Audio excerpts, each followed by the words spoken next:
Bonjour à toutes et à tous et bienvenue dans ce live sur les voies technologiques. Aujourd'hui, ce sera sur la série ST2S et la série STD2A. Donc, je suis Caroline Coignard, je suis enseignante en sciences et techniques sanitaires et sociales pour la filière ST2S. Et je suis Sandra Ré, enseignante en STD2A au lycée André Argouges. Nous avons avec nous des élèves, hein, on vous laisse vous présenter. Bonjour, moi je suis Marie et je suis en terminale STD2A, voilà, au lycée André Bonjour, Arnaud. moi c'est Marine et je suis élève en première en ST2S. Et moi, c'est Mathias et je suis aussi élève en première ST2S au lycée Philippine Duchesne à Caen. Alors, on va commencer le live en présentant les filières l'une après l'autre. Vous pouvez poser des questions en commentaire et on y répondra à la fin du live. Juste une précision, merci de préciser dans vos commentaires à quelle formation s'adresse votre question. Ça sera plus facile pour nous d'y répondre. Merci. Alors, on va commencer avec une présentation de la filière ST2S. Alors, ST2S, ça signifie Sciences et technologies de la santé et du social. Donc, en fait, pendant 2 ans, en première et en terminale, on étudie l'homme, avec un grand H, bien sûr, dans ses dimensions biologiques et sociales. Donc, c'est une approche scientifique, surtout, des besoins et des problèmes sociaux et de santé des individus et des populations. Mais c'est aussi à travers une démarche technologique. Donc, technologique, ça veut dire quoi, une démarche technologique? C'est qu'en fait, on part du réel, on part du concret, on part d'exemples, on part des besoins des individus et des groupes sociaux pour ensuite analyser, comprendre les mécanismes et aller vers des connaissances. On étudie aussi des techniques et des méthodes qui sont employées dans le secteur de la santé et du social, avec par exemple la méthodologie de recherche ou la méthodologie de projet. Concernant les matières enseignées, donc il y a bien sûr des matières générales de tronc commun et 3 spécialités. Donc en ce qui concerne les matières générales, il y a bien sûr les maths, il y a l'histoire géo, l'enseignement moral et civique, merci, l'EPS, le français en première et la philo en terminale, et bien sûr les langues vivantes, LVA et LVB.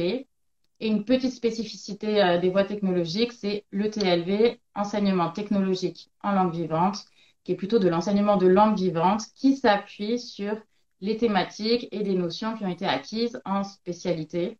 Donc, par exemple, nous, on fait de l'anglais en s'appuyant sur les sciences et techniques sanitaires et sociales en co-enseignement. Alors, les spécialités de la filière ST2S, il y en a 3. Donc, la première, les sciences et techniques sanitaires et sociales, que j'enseigne donc, ça représente 7 heures en première et 8 heures en terminale. Donc, ça consiste en quoi? C'est l'étude des questions sociales et de santé. Donc, connaître, les mesurer, les comprendre et aussi analyser les réponses qui sont apportées en santé publique et pour favoriser la cohésion sociale. Donc, dans un premier temps, on analyse l'état de santé et de bien-être des populations. On voit donc les besoins sociaux et les besoins de santé. Et dans un deuxième temps, on étudie les réponses qui sont apportées à ces besoins. Donc, par qui sont les acteurs, quel est leur rôle et puis comment. Donc, le comment, c'est l'étude des politiques sanitaires et sociales, des dispositifs, des projets, des modes d'intervention, etc. Deuxième spécialité de la filière ST2S, c'est la biologie et physiopathologie humaine, BPH. Donc, 5 heures en première et ensuite en terminale, elle fusionne avec la troisième spécialité pour n'en faire plus qu'une qui sera de 8 heures par semaine. Dans ces 8 heures, 5 heures sont encore consacrées plutôt à la biologie et physiopathologie humaine. Alors, la BPH. L'objectif de la BPH, c'est d'acquérir des connaissances approfondies sur le fonctionnement du corps humain et les pathologies.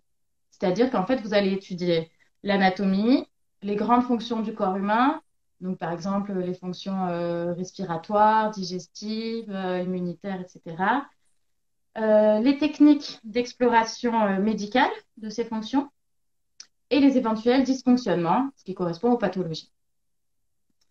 Et enfin, dernière spécialité, ce sont les sciences physiques et la chimie pour la santé.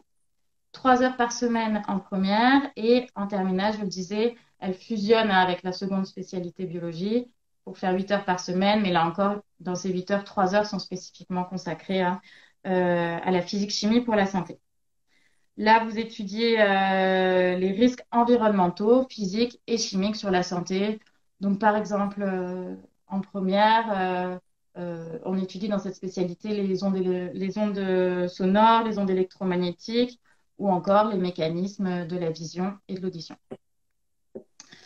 Alors, qu'est-ce qu'on peut faire avec un bac ST2S? Avec un bac ST2S, on peut poursuivre ses études, notamment, évidemment, dans les secteurs de la santé et du social. On peut poursuivre en faisant un BUT, on peut poursuivre en licence universitaire, on peut poursuivre en faisant des études pour obtenir un diplôme d'État ou ensuite un master ou une licence pro. Donc, dans le domaine de la santé, c'est des études qui vont mener à des métiers du paramédical. Alors, nous, on a beaucoup d'élèves qui intègrent une filière ST2S pour ensuite devenir infirmier, accéder à un institut de formation en soins infirmiers. Mais il y a plein d'autres formations pour accéder à des métiers dans la santé, notamment du paramédical, comme par exemple ergothérapeute, psychomotricien, manipulateur radio, diététicien, technicien de laboratoire ou encore opticien lunetier et bien d'autres. Vous pouvez aussi continuer des études après avoir obtenu un bac ST2S dans le domaine du social, donc en intégrant une UT carrière sociale ou une école spécialisée en travail social pour devenir éducateur spécialisé, éducateur de jeunes enfants, assistant de service social, animateur socioculturel ou encore un BTS ou puis une licence professionnelle pour effectuer des missions d'encadrement ou de gestion de structures sanitaires et sociales. On peut aussi évidemment poursuivre ses études après un bac ST2S à l'université en licence, par exemple en licence de bio, sciences du vivant, ou en licence de sciences humaines et sociales, comme par exemple la sociologie ou la psychologie, ou encore aller en STAPS pour faire du sport ou se destiner à des métiers de la rééducation, de la réadaptation ou de l'enseignement. Voilà pour cette brève présentation de la filière ST2S. Maintenant, je vais laisser la parole à mes deux élèves de première ST2S, Marine et Mathias, qui vont partager avec vous leur expérience et témoigner de leur expérience dans cette filière. Alors pour ma part, j'ai choisi la filière ST2S parce que j'avais déjà une idée du métier probable que je souhaiterais faire et donc ça se destinait au paramédical. Du coup, c'était clairement la filière qui correspondait le mieux. Pour ma part, je suis totalement épanouie dans cette filière. J'aime beaucoup toutes les matières qu'on voit. Moi, ma préférence, c'est quand même la STSS, les sciences techniques, sanitaires et sociales. Mais globalement, j'aime bien tout dans ce qu'on fait. Et alors moi, je me suis orienté vers la filière ST2S parce que j'ai toujours aimé le médical et le social. Et donc, on m'a proposé cette filière lors du salon d'orientation. Et je suis très épanoui. Je suis vraiment très content d'être dans cette filière. Ça me correspond bien. J'adore ce que je fais. Alors moi, j'ai une préférence pour la biophysiopathologie humaine puisque je suis plus médical que dans la matière STSS. Mais voilà, moi, je suis très épanoui dans ce que je fais. Voilà. Merci beaucoup à tous les deux. Donc, on reviendra s'il y a des questions dans les commentaires sur la filière ST2S, mais maintenant, je vais passer la parole pour la présentation de la filière STD2A. Bonjour à tous et bienvenue. Donc moi, je vais vous parler de la filière STD2A, qui est également un bac technologique. Alors, pas du tout dans la santé, mais dans les arts appliqués et dans le design. Donc, une formation qui invite à être créatif, à être curieux et à être polyvalent. Je vais vous en parler donc avec Marie, qui est ici aujourd'hui et que je remercie d'être venue.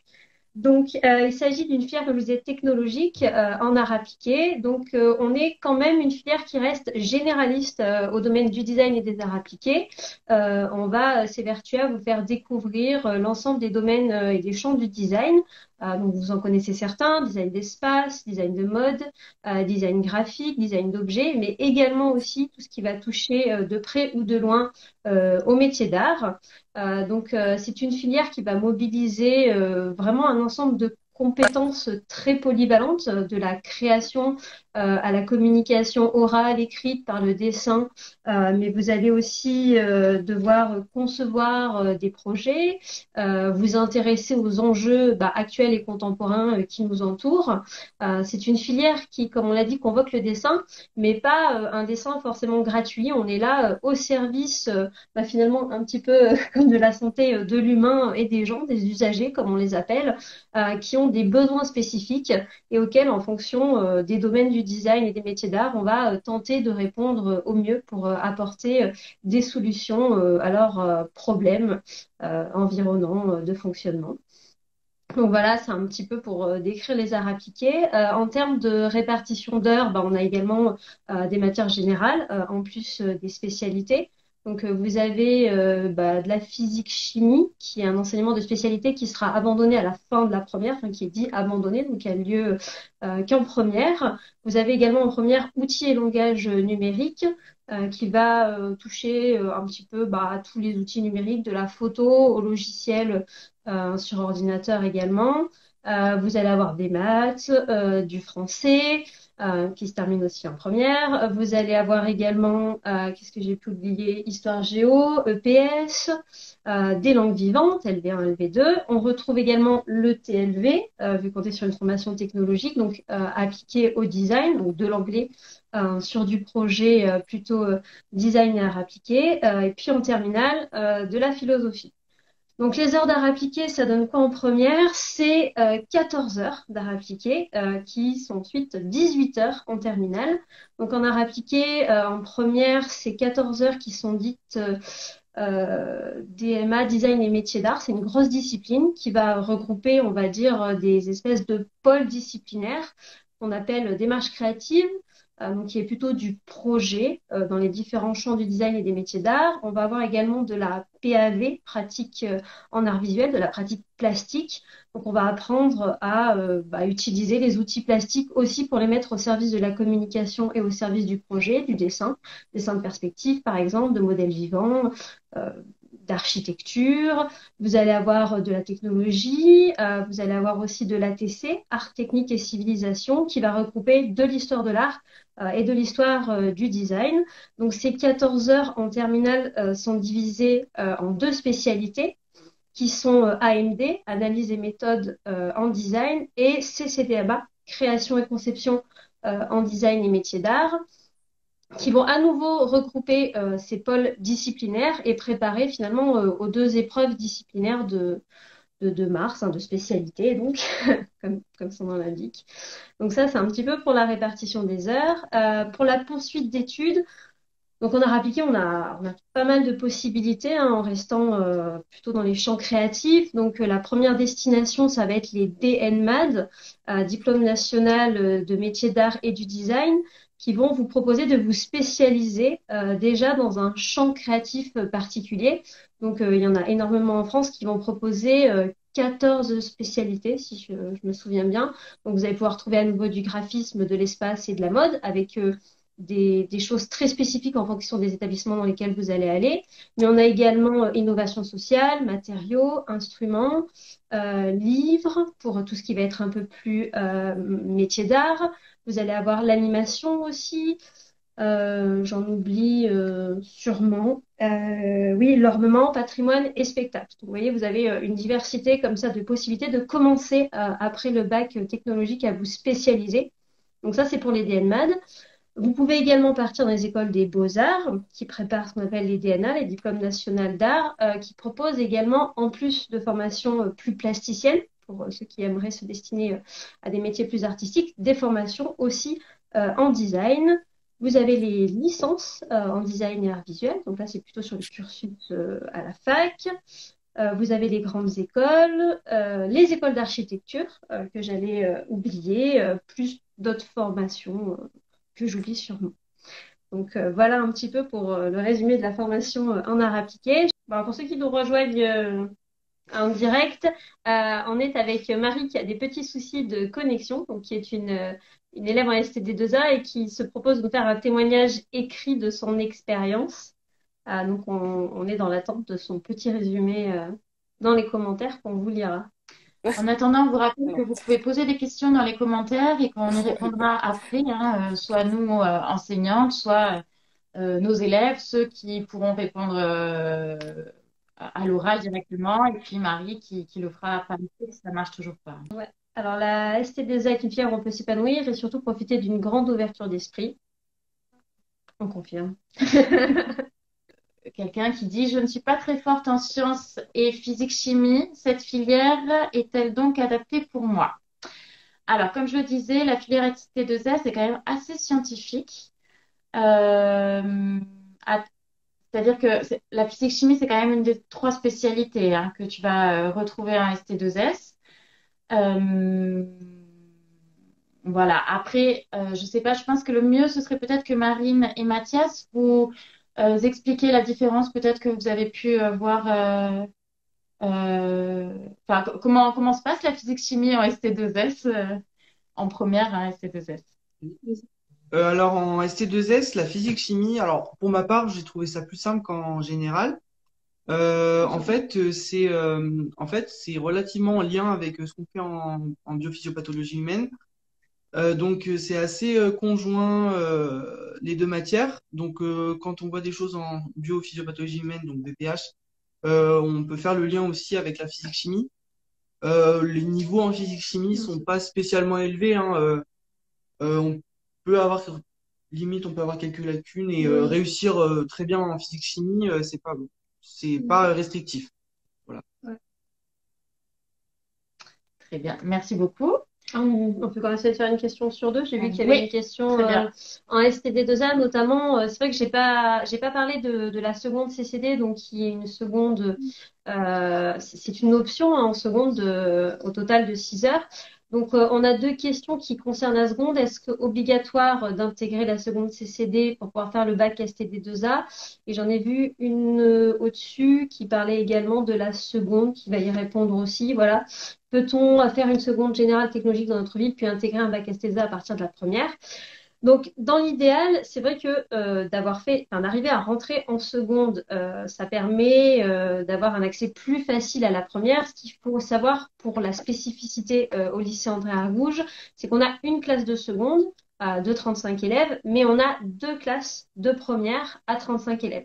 Ça veut dire que forcément, on recrute aussi en première une classe complète, plus les quelques réorientations qui peuvent arriver en seconde, hein, parce que la seconde, elle est là aussi pour ça, c'est savoir si on a envie de continuer en STD2A en première.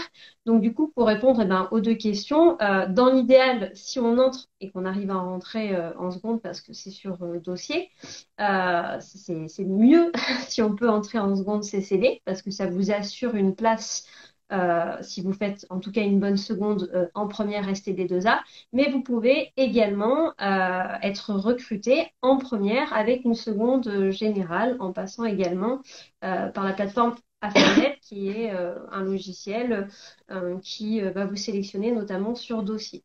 Donc voilà. Alors, question pour la ST2S. Je suis en 3e. À la fin de l'année, je dois faire une seconde générale et j'aimerais être prof de maternelle. Est-ce qu'il vaut mieux faire une voie générale ou ST2S? Alors, je vois qu'il y a indiqué seconde ST2S. Il n'y a pas de seconde ST2S, hein. Il y a une option santé et sociale qui peut être faite en seconde, mais la seconde reste générale. La filière ST2S, c'est pour le cycle terminal, donc première et terminale.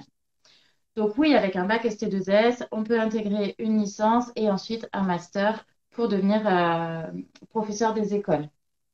C'est possible, on a des élèves qui le font, hein,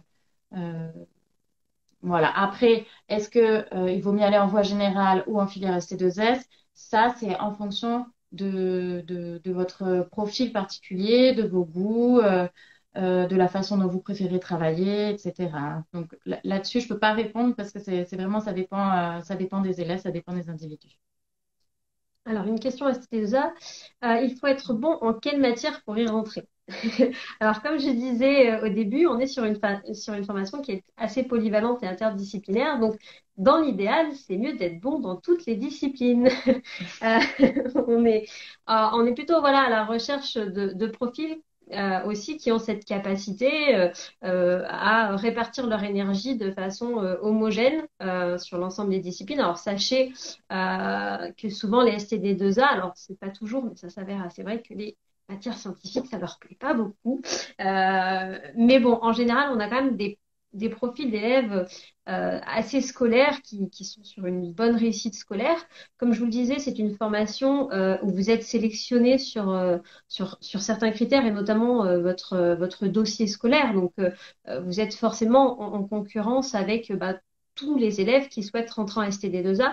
Donc, plus votre dossier scolaire sera bon, que ça soit dans les notations, mais également dans les remarques que vos enseignants vont faire, plus vous aurez de chances de rentrer en STD2A. Donc, l'homogénéité, je pense que c'est plutôt un meilleur point que d'être très bon dans une discipline et moins bon dans une autre. Comme vous n'êtes pas obligé la note d'art plastique n'a pas de pondération spécifique. Donc, elle compte finalement comme toutes les autres disciplines. Question ST2S, il y a 2 questions sur les poursuites d'études. Question sur les poursuites d'études en STAPS.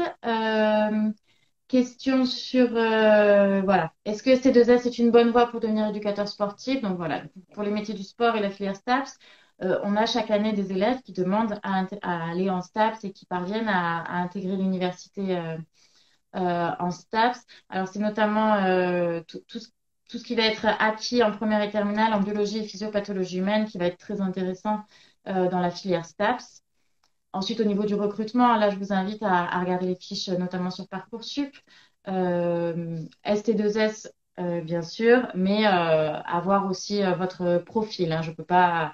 On ne peut pas s'engager à vous dire si vous faites telle filière, vous rentrerez automatiquement dans telle formation. Mais oui, bien sûr, avec un bac ST2S, on peut intégrer STAPS. Il y a une question aussi sur le fait d'intégrer une licence de psychologie. Donc, encore une fois, oui, bien sûr, c'est possible. Oui, bien sûr, on a des élèves chaque année qui le font. Il faut vous renseigner au niveau des attentes de chaque université dans laquelle vous allez postuler. Alors, en psycho, il y a des universités qui vont être un peu plus scientifiques, qui vont plus regarder, par exemple, les notes de maths, de bio, et d'autres qui vont être plus orientées sciences humaines et sociales, auquel cas on regardera peut-être un petit peu plus vos notes de sciences et techniques sanitaires et sociales si vous êtes un ST2S. En tout cas, oui, ça fait partie des débouchés possibles. Voilà. Mais néanmoins, il faut toujours se renseigner auprès de la formation que vous souhaitez intégrer pour savoir quels sont leurs attendus pour intégrer leur formation. J'ai vu une question à STD2A sur le niveau de dessin. Si je ne dis pas de bêtises, faut-il savoir bien dessiner pour rentrer en STD2A? Alors, pas forcément. En fait, il faut savoir que le dessin, effectivement, ça fait partie des compétences attendues, mais qu'on va également développer ensemble pendant la formation. Mais le dessin, c'est pas tout de la STD2A. On fait de la maquette. Aussi beaucoup, on travaille en volume, on travaille la matière, on travaille aussi les outils plastiques, on va faire aussi du dessin technique. Je vous disais, on peut être amené à faire de la perspective, on peut être amené à faire du dessin technique d'architecture, coupe, élévation, et des choses beaucoup plus de l'ordre de l'illustration en fonction des sujets sur lesquels on va travailler. Donc, c'est plutôt une motivation à apprendre et une ouverture d'esprit, comme disait Marie, et des envies de découvrir des nouveaux outils parce que par exemple on peut être un très bon dessinateur au crayon à papier et découvrir qu'avec un pinceau, qu'avec un outil qu'on fabrique soi-même, on va arriver à des dessins très expressifs qui n'auront rien à voir avec notre dessin au crayon à papier. Donc si on sait dessiner, c'est toujours mieux, mais c'est des compétences qu'on va acquérir et on va aussi déconstruire un petit peu votre façon de dessiner pour vous apprendre à dessiner autrement. Donc voilà, le dessin est toujours au service du projet et il s'ajoute à plein d'autres compétences qui ne sont pas seulement le dessin. Donc pas d'inquiétude si vous avez la motivation et l'envie. Et puis le dessin, c'est comme le vélo, c'est une pratique, c'est comme tous les sports, on pratique le dessin et forcément on s'améliore. Donc moi je vous invite dès à présent à dessiner ce qui vous entoure, ce que vous observez, à changer vos outils, à dessiner pour vous faire plaisir et vous allez voir, vous allez déjà progresser sur la période estivale et d'ici la rentrée de septembre.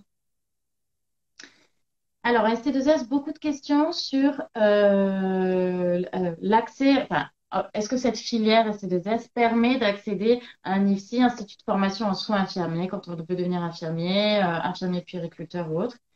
Alors, oui, évidemment, on a beaucoup de nos élèves qui rentrent en filière ST2S pour intégrer un IFSI, pour devenir infirmier. Dans ma classe encore cette année en première, hein, il y en a deux là qui sont présents. Il y en a plus de la moitié qui a choisi cette filière pour ça. Une très grande majorité de nos élèves, suite à un bac ST2S, intègrent effectivement un institut de formation de soins infirmiers, pour ceux qui l'ont demandé, bien sûr. Donc oui, c'est une très bonne filière quand on veut devenir infirmier. Ça n'est pas la seule. Et il y a eu une question sur vaut-il mieux un bac général qu'un bac ST2S? Ça, encore une fois, ça dépend de votre profil. Il n'y a pas de quota, en tout cas, qui dit qu'en IFSI, on va prendre tant de pourcents de bacs généraux, tant de pourcents de bac ST2S.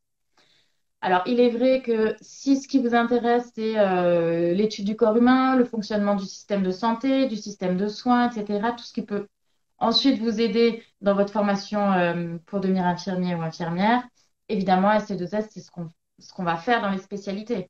On fait de la santé publique, on étudie la santé publique, on étudie les problèmes de santé, on regarde les différents acteurs du système de santé, du système de soins. Et puis en biologie et physiopathologie humaine, on étudie tout le corps humain et les pathologies. Donc oui, si c'est quelque chose qui vous intéresse, eh bien vous pouvez dès la première en ST2S commencer à étudier tous ces aspects-là. Alors là, je vais peut-être donner la parole à Marine et Mathias, hein, qui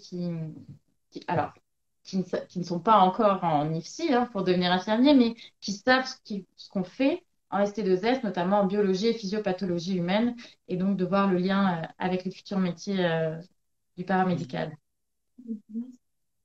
Oui, en physiopathologie, on voit le corps humain dans son intégralité.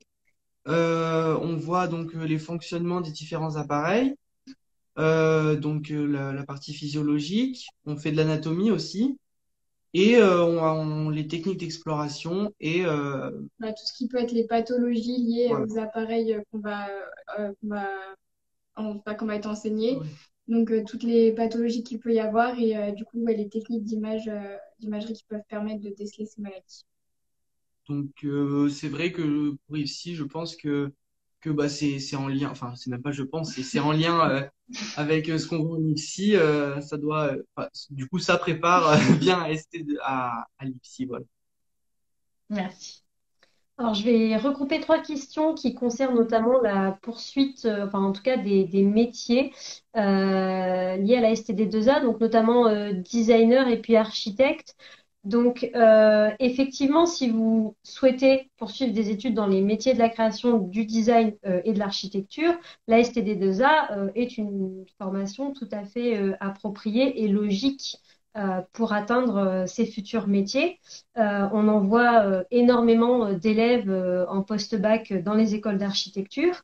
L'intérêt aussi de la STD2A, c'est qu'elle va vous ouvrir, que ce soit en architecture ou en design d'objets, designer industriel, dans ce qui revient dans les commentaires, c'est que elle va vous permettre aussi de découvrir d'autres métiers, d'autres pratiques qui peuvent être liées au design d'objets, au design d'espace, et ça peut faire évoluer votre projet d'orientation et votre projet de métier, puisque l'architecture, ça ne s'arrête pas seulement à du bâti. Il y a de l'architecture d'intérieur, il y a de la scénographie, il y a de l'urbanisme, il y a de la scénographie, de la muséographie. Donc, on va vous amener à découvrir un petit peu tous ces métiers qui concernent finalement les champs de l'espace et du design.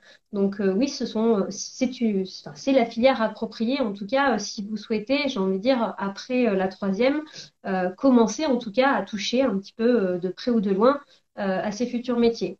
Après, ce qu'il faut savoir, c'est que les DNMAT sont aussi ouverts aux bacs généraux et bacs pro. C'est-à-dire qu'on est plutôt la filière ST2A destinée à ces formations-là.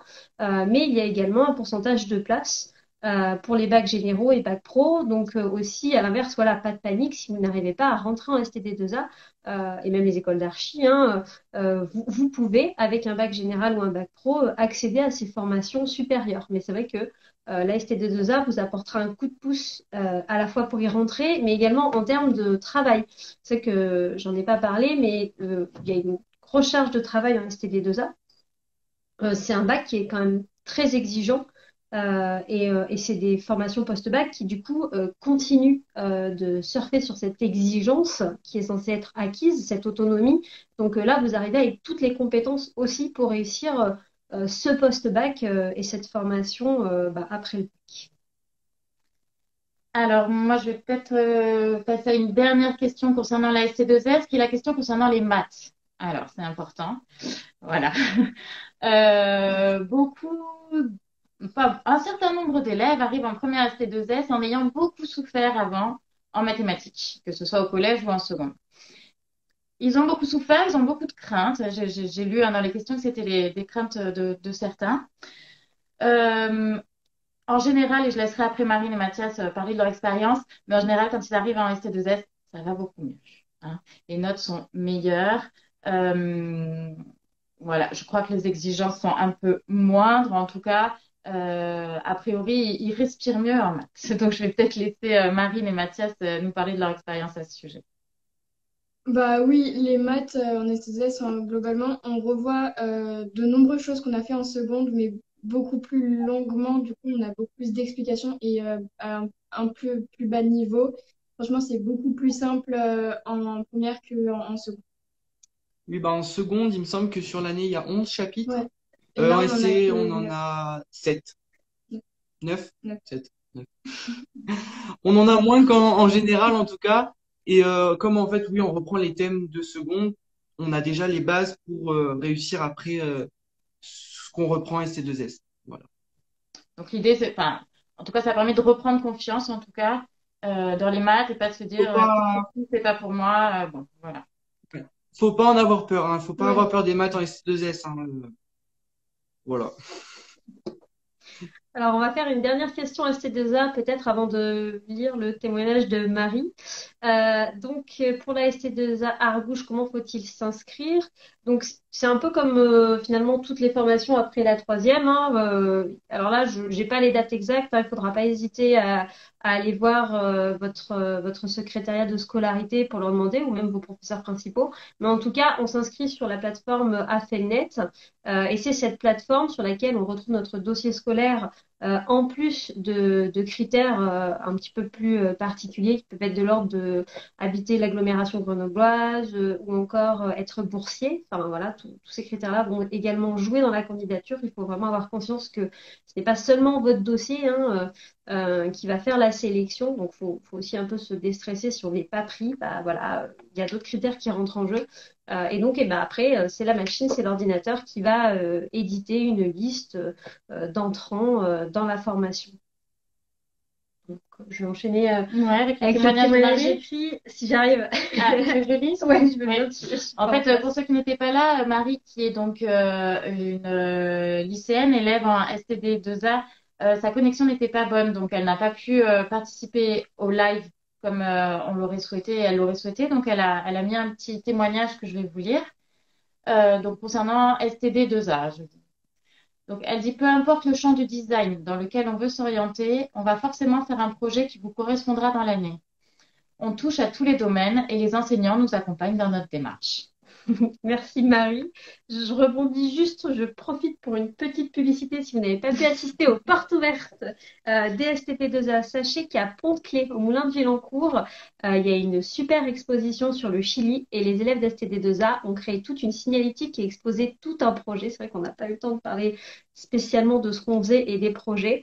Et je vous invite vraiment à aller voir. Les élèves se sont donnés pendant les mouvements de grève pour peindre les murs et afficher. Donc, c'est un projet d'affiche hein, pour le coup, avec toutes les phases d'une démarche de projet, expérimentation, analyse. Enfin, là, vous avez vraiment tout le déroulé de ce que peut être un projet en STD2A si vous êtes curieux. Donc, je redis, à Pont-Clé au Moulin de Vilancourt.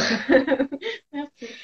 Donc, on va conclure ce live. Donc, pour ceux qui le souhaitent, vous pouvez retrouver ce live en replay sur la chaîne YouTube. Et puis, vous pouvez également retrouver d'autres formations technologiques qui vont se présenter, je crois, Dans les prochains lives, les lives. mercredis. C'est ça. Au Et même cette endroit. fois sur Instagram, sur l'Instagram du rectorat. Merci beaucoup à nos élèves, Marine, Marie, Mathias. Et merci à tous Merci d'être à venus tous. nombreux avec vos Pour questions. vos questions.